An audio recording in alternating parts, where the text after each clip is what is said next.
அவரைக்கொடியை நல்ல முறையாக மாற்றி நடவு பண்ணுங்கிற திருப்தி இருந்தாலும் இந்த புள்ளைப்பூச்சி அந்த மண்ணில் பார்த்தது எனக்கு ரொம்ப மன உளைச்சலை ஏற்படுத்துதுங்க. செடி இந்த மாதிரி கட்டி விட்டுட்டோம், மண்கலவை நிரப்பிடலாம். எப்பவுமே நம்ம மண்கலவை தயாரிக்கும் போது அந்த மண்கலவையில் பாதி அளவு மண் இருக்கிற மாதிரி நம்ம பார்த்துக்கிடணும். மீதி பாதி அளவு உரங்கள், கோகோபீட் எது வேணாலும் நம்ம சேர்க்கலாம். ஃப்ரெண்ட்ஸ் எல்லோருக்குமே வணக்கம். மாடி தோட்டத்தில் தொட்டியில் வளர்கிற ஒரு செடி பல சவால்களை தாண்டி தான் நல்ல செழிப்பாக வளர்ந்து நமக்கு நல்ல அறுவடை தர முடியுது.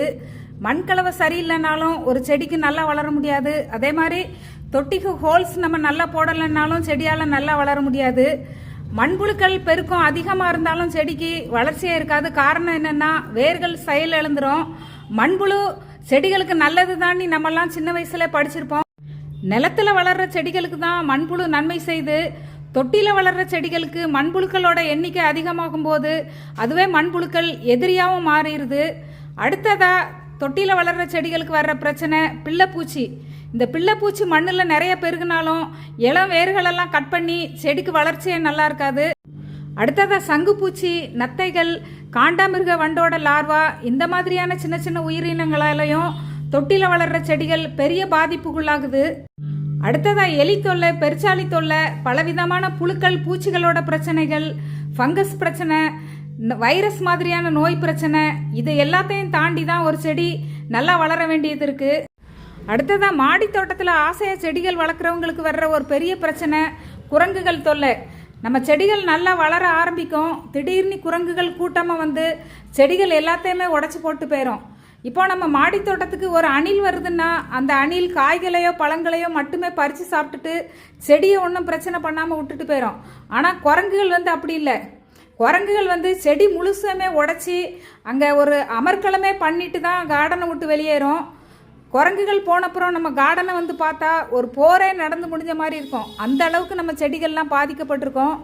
2 நாளைக்கு முன்னாடி குரங்குகள் கூட்டமாக வந்து நம்ம கார்டனில் உள்ள செடிகள்லாம் உடச்சி போட்டிருக்கிறத தான் நம்ம பார்க்குறோம். 2 வருஷத்துக்கு முன்னாடி வரைக்கும் இந்த குரங்கு தொல்லைகள் இருக்கிறதுனால நம்ம கார்டனில் காய்கறி செடிகள்லாம் வளர்க்குறதில்ல, வெறும் பூச்செடிகள் மட்டும்தான் வளர்த்துக்கிட்டு வந்தோம். அதுக்கப்புறமா ஒரு கம்பி வலையில் செட்டு மாதிரி அமைச்சு தான் இப்போ காய்கறி செடிகள் வளர்க்க ஆரம்பிச்சிருக்கோம். இந்த அவரைக்கொடியை நான் செட்டுக்குள்ளே வச்சு வளர்க்கலை, இப்போ வெளியே தான் வச்சு வளர்க்குறோம். இந்த பந்தல் மாதிரி ஒரு அமைப்பு போட்டு இந்த அவரைக்கொடி அழகாக படர்ந்துருக்கிறதுனால இந்த குரங்குகளுக்கு நம்ம கார்டன் இப்போ ரொம்ப பிடிச்சி போச்சு. ரொம்ப நாள் வராமல் இருந்தது, இப்போ மறுபடியும் வர தொடங்கியிருக்கு. இந்த அவரைக்கொடி நல்லா படர்ந்துருக்கிறதுனால இதில் குதித்து நல்லா விளையாடி என்ஜாய் பண்ணுது. இந்த அவரைக்கொடியை இப்படியே வச்சு வளர்த்தோம்னா மறுபடியும் இந்த குரங்குகள் கூட்டமாக வந்துக்கிட்டு தான் இருக்கும். மற்ற செடிகளுக்கும் ரொம்ப பாதிப்பு ஏற்படும். மற்ற பூச்செடிகள் மேலெல்லாம் அது ஏறி குதித்து விளையாடுறதுனால எல்லா செடிகளுக்கும் பாதிப்பு ஏற்படும். இனிமேல் இந்த அவரை செடியை வளர்க்கலை, அப்படியே விட்டுறலான்னு நேற்று போட்ட வீடியோவில் நான் சொல்லியிருந்தேன். அதை பார்த்துட்டு நம்ம ஃப்ரெண்ட்ஸு இந்த அவரை செடியை எவ்வளோ கஷ்டப்பட்டு நீங்கள் வளர்த்துருப்பீங்க, அப்படியே விட வேண்டாம், அதை எடுத்து உள்ளே அந்த செட்டுக்குள்ளே வச்சு வளருங்க, ட்ரை பண்ணுங்கன்னு சொல்லியிருந்தீங்க. அதுக்காக தான் இந்த செடியை நான் பிடுங்கி எடுத்து உள்ளே வச்சு வளர்க்க போகிறேன். அவரை செடி பிடுங்கி எடுக்கிறதுக்கு அவ்வளோ ஈஸியாக வரமாட்டேன்னுருச்சு. அதனால் பேக்கை இந்த மாதிரி கீழே எடுத்து போட்டிருக்கேன். எடுத்து போட்டுட்டு கொஞ்சம் கொஞ்சமாக அசைச்சி அந்த மண்ணை கொஞ்சம் லூஸ் பண்ணி அப்படியே செடியை வெளியே எடுக்கலான்னு முடிவு பண்ணி ட்ரை பண்ணுறேன். கொஞ்சம் கொஞ்சமாக க்ரோ பேக்கை அசைச்சி அந்த மண்ணை வெளியே கொட்டும்போது தான் செடி சந்திக்கிற ஒரு பிரச்சனையை நான் பார்த்தேன். கண்ணில் தென்பட்டதுனால தேடுறேன், வேறு ஒன்றும் இல்லைங்க, பிள்ளைப்பூச்சி கண்டுபிடிச்சிட்டேன் பாருங்கள். இந்த பிள்ளைப்பூச்சி மண்ணில் இருந்ததுன்னா இளம் வேர்கள் எல்லாத்தையுமே வளர விடாமல் பண்ணிடும். தொட்டி மண்ணில் இங்கேயும் அங்கேயும் அப்படியே உள்ளே போய்கிட்டே இருக்கும். அதாவது மண்ணை உழுது விட்டு போய்கிட்டே இருக்கும். இளம் வேர்கள் எல்லாமே பாதிக்கப்படும். அப்படி பாதிக்கப்படுறதுனால செடிக்கு வளர்ச்சி பெருசாக இருக்காது. உங்கள் தொட்டி மண்ணில் இந்த மாதிரி பூச்சிகள் இருந்ததுன்னா அந்த பூச்சிகளை நீங்கள் அழிச்சிருங்க. ரீபார்ட் பண்ணி தான் அந்த பூச்சிகளை அழிக்க முடியும். இந்த பூச்சியை பார்த்ததுலேருந்து என் மைண்டு அந்த பூச்சியை தேடுறதுலே தான் இருக்குது. செடியை ரீபார்ட் பண்ணுறதுலாம் என் மைண்டை விட்டே போயிடுச்சு. 2-3 பூச்சிகள் மட்டும் நான் சாவடிச்சிருக்கேங்க. இந்த மண்ணில் இன்னும் நிறைய பூச்சிகள் இருக்கும். வேறு எந்த அளவுக்கு நல்லா பரவி இருக்கு பாருங்கள், அடிப்பகுதி வரைக்கும் இந்த அளவுக்கு பரவி இருக்கு. அதனால தான் செடியை பிடுங்கும்போது வரமாட்டேன்னுச்சு. இப்போ இந்த மண்ணை கொஞ்சம் கொஞ்சமாக கலைச்சி செடியை வெளியே எடுத்துடலாம். எடுத்துட்டு வேறு தொட்டியில் நடவு பண்ணுறதை பற்றி பார்க்கலாம். ஆரம்பத்தில் 18க்கு 18 க்ரோ பேக்கில் தான் அந்த 2 அவரைக்கொடிகளையும் நம்ம வளர்த்துருந்தோம். இப்போ மறுபடியும் நடவு பண்ணுறதுக்கும் 18க்கு 18 க்ரோ பேக் தான் எடுத்திருக்கோம்.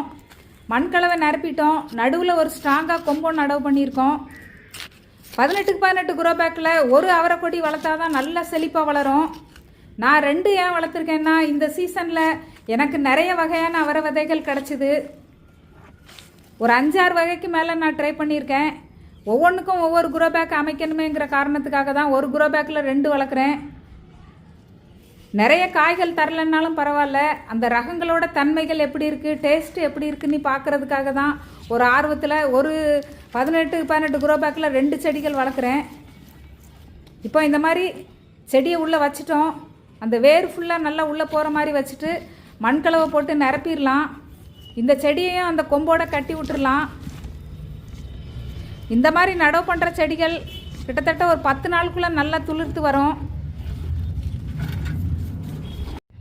செடி இந்த மாதிரி கட்டி விட்டுட்டோம், மண்கலவை நிரப்பிடலாம்.